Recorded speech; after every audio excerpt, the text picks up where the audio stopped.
لو ما شفتش الفيديو اللي فات من حكاية ساكاموتو فروح شوف الأول، واللي شفنا فيه ظهور بوليد وإبغورو اللي كان هدفهم القضاء على ساكاموتو اللي فعلا تم استدراجهم لبيت الرعب وحصل بينهم قتال قوي جدا، وشفنا لو اللي كانت ضايعة خالص بسبب مشروبها، وعلشان إبغورو تخلي لو تبقى جادة حطت شرط إنها تلمسها خلال 10 ثواني وإلا شين هيموت. وشفنا كمان القتال الخارق اللي دار بين بوليد والساكاموتو اللي اتمسح به الأرض حرفيا، ولكن وفجأة جاب آخره، قرر إنه يرجع لطبيعته ولهيئته الطبيعية وشكله كده هيقلبها خراب. فيا ترى ما الذي سوف يحدث في هذه الحلقه؟ هو ده اللي نعرفه في فيديو النهارده، ولكن الاول ما تنسوش لايك والاشتراك في القناه وتفعلوا زر الجرس وتصلوا على النبي عليه افضل الصلاه والسلام. ويلا بينا نبدا. وساكاموتو بعد ما رجع لهيئته الطبيعيه القديمه بيبص لبوليد وبيتاسف له، بيقول له بس انا المره دي هقاتل بجد. هنا بوليد بيقول له انه مش عارف هي ايه الخدعه اللي استخدمها علشان يرجع للشكل ده، بس مش معنى انه نزل شويه في الوزن يبقى كده هيبقى عنده فرصه. بس بيقول له لو كنت مصر يلا انجز وخلص عليا لو تقدر، لان زي ما انت عارف عيلتك في خطر. بنتفاجئ بساكاموتو بيقول انه مش قلقان من الناحيه دي لانه عنده عيله يثق فيها. هنا بوليد لسه هيكتر في الكلام، واذ فجاه بنلاقي ساكاموتو بقى قدامه في ثانيه،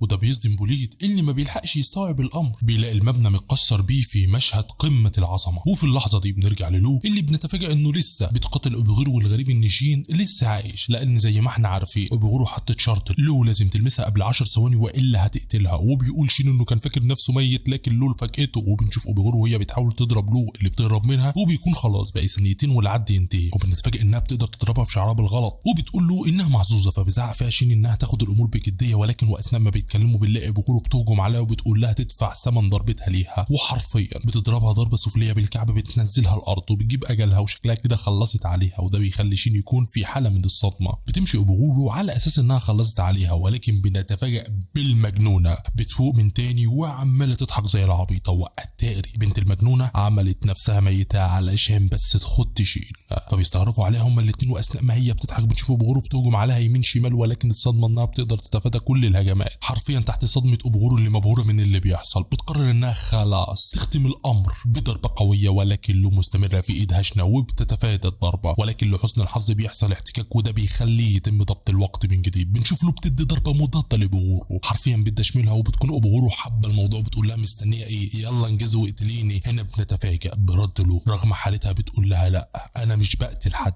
لان دي قوانين عيلتنا، وتقصد هنا قوانين عيله ساكاموتو. إبغورو بتكون مستغربه وشين إبغورو بتقول لها عيله ساكاموتو هي معروفه هي الاب والام والبنت، انت غبيه الغضب بيتملك له. بتقول لها غبيا انا قعدت في اليابان فتره قصيره بس اتعلمت ان اكون محاسبه بارعه، وهنا قالت عليا ان هبقى المحاسبه رقم 1 في الكوكب، وتيجي انت وتقولي لي غبيه. بيكون شين متفاجئ منها، بينما إبغورو بتكون في حاله من الصدمه من الهاله اللي خارجه منها. ولكن واثناء ما بتفكر بنشوف لو بتهجم عليها بسرعه كبيره، ولكن بنتفاجئ ان الضربه بتكون ضعيفه جدا، وبنكتشف ان ده بيكون بسبب انها بدات تستعيد وعيها. وبتنصدم لما بتبدا تفوق، بتسال شين انت ايه اللي حصل لك، ولكن دي بتصرخ فيها انت ازاي تتجرأي تشوفيني ضعيفه، انا هفشخ يا بنت الجزمه. ولكن الغريب انها بتحضنها وبتمدح في قوتها، وده بيخلي لو شين يستغربوا، وبتفضل تحضن فيها وتقول لها انها معجبه بقوتها وبتكون عاوزه تقاتل معاها مره تانية. نرجع مره تانية لساكاموتو اللي بنتفاجئ انه نزل في بولد طحن وعجنه وعامل منه بطاطس محمره. ده حتى هجوم بوليد الاقوى لا شيء قدام قوه ساكاموتو الجبار، واللي بيدمره ونزل عليه بوابل ضخم من اللكمات. بولد بيحاول انه يرمي عليها قنبله، ولكن ساكاموتو بيقدر يمسكها بشكل جنوني وبيهجم بيها على بوليد بيفجر اهلها حرفيا.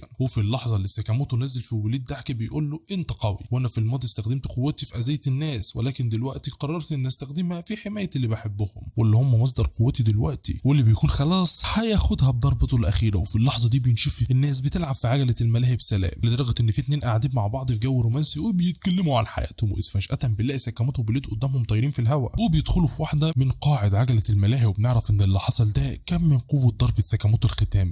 وبنشوف هم قاعدين مع بعض في مشهد قمه الفخامه، وفي اللحظه دي بيقول بوليد لساكاموتو عارف انت فعلا المثال الحقيقي للرجل الاقوى. ولما بنروح لاوي بنلاقيها استعادت وعيها ومش فاهمه ايه اللي حصل، وبتكون فاكره انها نامت على نفسها من غير ما تحس، ولما بتبص جنبها تلاقي لو شين نايمين جنبها اللي بيفوق وهم كمان. وهنا بنشوف اوي بتبقى مستغربه وبتبدا تسال عن ساكاموتو. على سير ساكاموتو بنرجع لعند عجله الملاهي اللي بنشوف هناك الموظفه وهي بتبدا تنزل الناس من عليها، بس اول ما بتشوف حاجه بتنصدم، وهي اننا بنشوف بوليد وساكاموتو هم بيتمشوا مع بعض وحالتهم حاله، والموظفه بتطمن عليهم بتسالهم ايه اللي حصل معاهم بالظبط. هنا بوليد بيقول لها اسمعيني كويس يا حاجه، انك تسالي راجل مصاب هو ليه متصاب ده اسلوب مش كويس. هنا الموظفه بتقول له انا مش عاوزه من اهلك اي حاجه غير انك تدفع حق اللعبه اللي بوظتها، وفعلا بيشخلل جيبه وبيدفع. وبنشوفه بعد كده بيتمشى هو وساكاموتو، هو بيقول له انت نلت مني المره دي وانه مش هيرضي فيه مره تانية، ولكن اثناء ما بيتكلموا بيلاقيه اصلا مش معاه وبيشتري اكل وبياكل زي العبيط. بوليد بيزعق انه مش مركز معاه وبيساله لو يقدر ياخد منه واحده ثانيه، وفعلا ساكاموتو من كرمه بيدي، وبوليد ما بيسميش وبياكل. وبنعرف ان ساكاموتو اداله بتاعته والباقيين شايلينهم لعيله بوليد. بيستغرب انه فعلا بقى رب اسره، وان القصه دي بتشبه احدى القصص المضحكه، وده بيضايق ساكاموتو شويه. بس فجاه بنشوفه هو بيساله هيعمل ايه بخصوص الجائزه اللي على راسه، وبيقول له انا من دلوقتي مش هعمل معاك حاجه، بس مختالين دوندينكاي مش هيحلوك وهيفضلوا يرازوك. في اللحظه دي ساكاموتو بيشوف حاجه تخلي قلبه يقع في رجليه، واللي هي بتكون اوي واقفه وعلى وشها علامات الغضب، وبتقول لهم هو ايه اللي انا سمعته ده، جائزه ايه وعلى راس مين؟ ساكاموتو بيقعد يعيط زي العبيط وبوليد مش فاهم حاجه. نعم يا ساده انهم الزوجات ايه اللي دبين الرعب في قلوب الرجال.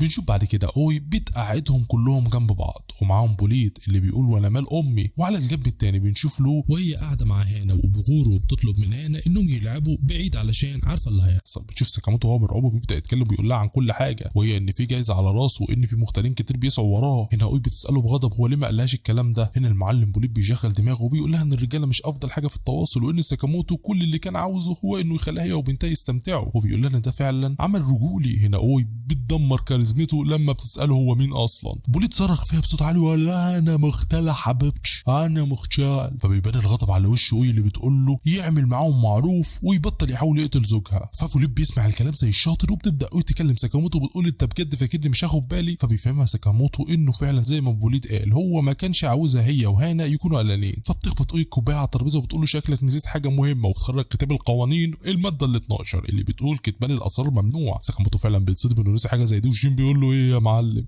نسيت ولا ايه؟ المهم بتهدى اوي شويه وبتقول له انه يبطل هروب ويتولى الامور بخصوص المختالين دول. طبعا واثقه في زوجها بعد التنين مجنح ده، وبنلاقي الانظار بين الاثنين وبتقوم اوي وهي مرتاحه. بوليد بتقول ان زوجة ساكاموتو قويه، وبعد كده بنتفاجئ برد ساكاموتو على شين لما قال له انهم هيرفعوا المكافاه. فشين بيقول له هي دي حاجه ممكنه، وبغوره على الناحيه الثانيه بتساله ازاي هيعمل كده، وبنعرف ان هو ناوي على جمعيه المختالين. وبوليد بيقول له بالتفكير بالامر زعيمهم قال ان اتصل بالجمعيه، وده بيخلي شين يطلب منه انه يكلم زعيمه ويساله مين ورا الموضوع. فبيقول له بوليد انه ملوش دعوه وانه يندهوا بعمه بوليد. هنا عمنا ساكاموتو بيطقطق كتفه وبيقول له حلو قوي هنروح علشان نقابل زعيم الدوندينكاي. ولما بيسالهم شين عن مكانه بيقولوا انهم ما يعرفوش وانه ممكن يكون في المقر بس مش متاكدين. هنا بيبص لهم ساكاموتو وشين بصه تستقرب وبيقولوا لهم انتم مالكمش اي لازمه في الحياه. بس بنتفاجئ بساكاموتو بيقول لهم ان عنده فكره، وتاني يوم بيوصلوا لمدينه شونجوكو وبنتفاجئ ان ساكاموتو رجع لوزنه السابق خلال يوم. شين بيسال ساكاموتو عن بوليد وبغوره فبنعرف انهم رجعوا للمنظمه، وبيقول ساكاموتو اننا خلصنا منهم. وبنشوف بعدها واخدوا المكان غريب حبتين وشين ولو مش فاهمين حاجه وعمالين يدخلوا في شارع، وفي النهايه بيوصلوا المكان بتاع تسجيل الكل ما بيكونش فاهم اي حاجه. بعد كده ساكاموتو بيساله عن فيلم الدوندينكاي، فبيقول له صاحب المحل انه هيلاقي في اخر القسم العم في اخر المتجر. وفعلا بيروح ساكاموتو وشين ولو هناك، وبعد تدوير كتير شين بيلاقي فعلا فيلم عن الدوندينكاي بيتكلم عن جريمه قتل. ولما بيسال شين ساكاموتو هو ايه بالظبط ده، فبيقول له انه بنك معلومات بيبيعوا فيه جميع المعلومات على شكل افلام. انا حاسس له في المشهد كده كل دورها يا اما تتصدم يا اما تتفاجئ ايه هو. المهم بنشوف الموظفه بتاخدهم لمكان العروض، وفعلا بيبداوا يتفرجوا على الفيلم، واثناء ما بيتفرجوا بيعرفوا كل المعلومات حرفيا بخصوص المنظمه ومن ضمنها المكان بتاعها. وبعد شويه من الوقت الفيلم بيخلص وبنشوف له بتتاثر بيه، وساكاموتو مخلص بتاع 50 طبق فشار وشين قاعد يحلل الفيلم ده شويه بعتيه يابا. وبنشوفهم وهم بيروحوا علشان يدفعوا حق الفيلم، وبنصدم ان سعره بيكون 750 الف ين. ساكاموتو بيدفع وبيقول له انه كان راكن فلوس من شغله كمغتال. صاحب المحل بيفكره رجع للشغل تاني، ولكن ساكاموتو بيقول له لا. وبعدها ساكاموتو ما بيكونش فاهم قصده لما قال له يخلي باله لان اصدقائه القدامى هيرجعوا. وبعدها بيوصلوا لنفس المكان اللي ظهر في الفيلم، وبيقول لهم ساكاموتو انهم لازم يتجنبوا القتال على قد ما يقدروا. فعلا بيلبسوا لبسهم وبتبدا مهمه التسلل. وفي نفس الوقت ده جوه مبنى المنظمه بنشوف اتنين من المغتالين هم بيتكلموا عن ساكاموتو والجائزه الكبيره جدا اللي على راسه، بس بيقول التاني انهم ما لهمش دعوه نظرا لكونهم مجرد مستجدين مدنيين، وان حتى بوليد الاعلى منهم تمت هزيمته. وفي اللحظه دي بنشوف شين وساكاموتو متسللين فوقهم، واثناء ما بيتكلموا بنشوف شين بينزل على واحد منهم وبالحبل معاه بيشنقه،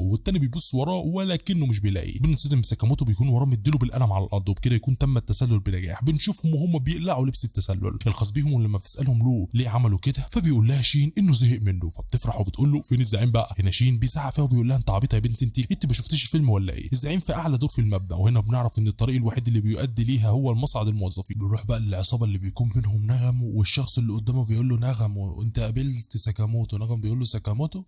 ساكاموتو ايامه الجامده، ولا اسطورته بقى يا عم انساه. التاني بيتعصب عليه وبيقول له انت عبيط يالا ولا ايه؟ واللي بيطلع اسمه هيو. صاحبه بيقول له يا هيو هدي نفسك، مش كده الزعيم قرب يوصل. هيو ده بقى بيقول له انت فكرني انا فريق لي الزعيم ولا مش الزعيم؟ انا مش بثق فيه ولا بثق في نغمه، خصوصا نغمه ده. وبيمسك السكينه الاكل وبيضرب بيها نغمه، ولكن نغمه بيتصدى له بكل برود بيقول له يا اسطى هدي نفسك مش كده. وساعتها ابن المجنونه بينادي على الطباخ بيقول له انت اللي عملت لي الاكل مش كده؟ لسه هيتكلم مسكه وفضل يضرب فيه بالسكينه، والتانيين ولا فارق لهم. بيخش عليهم راجل عجوز وبيقول لهم اشكركم جزيل الشكر على حضوركم اليوم. معاكم اريا منسق اتصالات الجمعيه، انا بشكركم اللي انتوا جيتوا يا ساده الاوردر الموقرين. هيو بيقول له مش كلنا هنا، وبيبص لهم وبيقول لهم فين الاربعه الفاضلين؟ صاحبه ده بيقول له مش غريب على الثلاثه التانيين انهم يغيبوا، بس في واحد هو اللي غايب، مش طبيعه العجوز تاكامورا انه يتاخر. ساعتها العجوز بيقاطعهم كلهم في وسط كلامه وبيقول لهم في شخص ظهر وبقى بيقتل بوحشيه وخسر المنظمه 300 مليون. ساعتها بقى بنروح لساكاموتو اللي بيكون هو وشين ولو واقفين قدام جمعيه الدوندينكاي. ساكاموتو بيقول لهم احنا جينا هنا عشان نتجنب القتال، وبيغيروا لبسهم بشكل اهبل كده حتى لو بتستغرب. وبعدها بنخش بقى جوه الجمعيه وبنشوف اتنين هم ماشيين وبيتكلموا عن ساكاموتو وانه شكله رجع تاني وان المكافاه اللي على راسه كبيره جدا. فجاه شين بيمسك واحد وبيخفيه، صاحبه لسه هيبص عليه بيلاقي ورا ساكاموتو بيديله في وشه. بعدها لو بتسالهم طب يا فالحين هنوصل للزعيم ازاي؟ شين بيقول لها ما حدش حمار غيرك، احنا قلنا ان هو في الدور الرابع وده اللي اتذكر، مش كده يا سيد ساكاموتو؟ ساكاموتو بيقول له انت بتقول ايه يا ابني؟ بعدها بنروح حمام الجمعيه وبنشوف شخص واقف في الحمام، وفجاه بيسمع صوت بيمسك المسدس وبيفتح الشباك بايده وايد ماسك المسدس، وهنا هيلي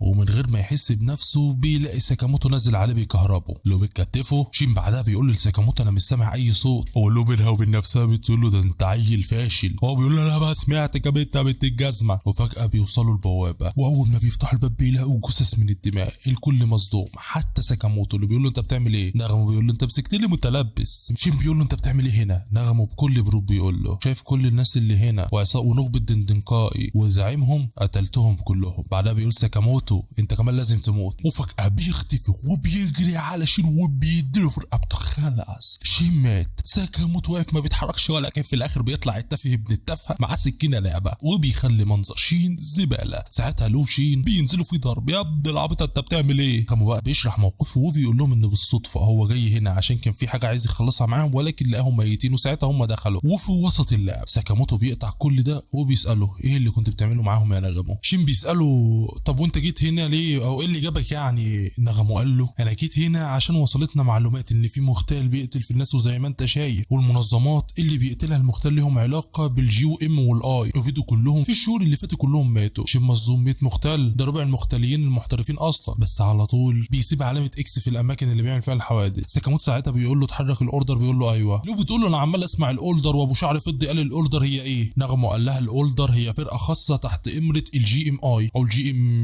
اي حاجه بقى، هم كيان هدفه حمايه نظام عالم الاختيار، ده نظام بيحمي الكل. وعلى فكره كان ساكاموتو فيه وشين هنا بينصدم يعني كده وما كانش قال لي. نغمو بعدها بيقول لهم خدوا بالكم. شين بيقول له ناخد بالنا من ايه يعني؟ ما احنا مالناش علاقه بالموضوع، ما عدناش مقتولين. نغمو بيقول لهم بصوا لو هنفكر في الموضوع بهدوء ومنطقيه فهنلاقي ان كل حاجه بدات من مكافاه الراس اللي على ساكاموتو. بعدها بنشوف واحد كده لابس بالطو طبي وبيقول شكلنا كده على وشك القتل، وايديه بتنزف من الدم وواضح ان هو قتل كل اللي حواليه وبايديه عمل حرف اكس. تاني يوم بقى بنشوف شين ولو وساكاموتو وبنت ساكاموتو هنا هم واقفين في المحل، وفجاه واحد بيخش عليه ويقول له فين فيكو ساكاموتو عشان اقتله. وساعتها بنشوف ساكاموتو وهو بيفتكر كلام نغمو لما قال له ان مهاراتك ما عادتش زي الاول، وبيقول لشين جهز نفسك عشان هنتدرب. شين قال له يعني توصل اللي انت هتعمل اعاده تاهيل؟ شكل كلام نغمو عمل معاك وهترجع تنين وجنع.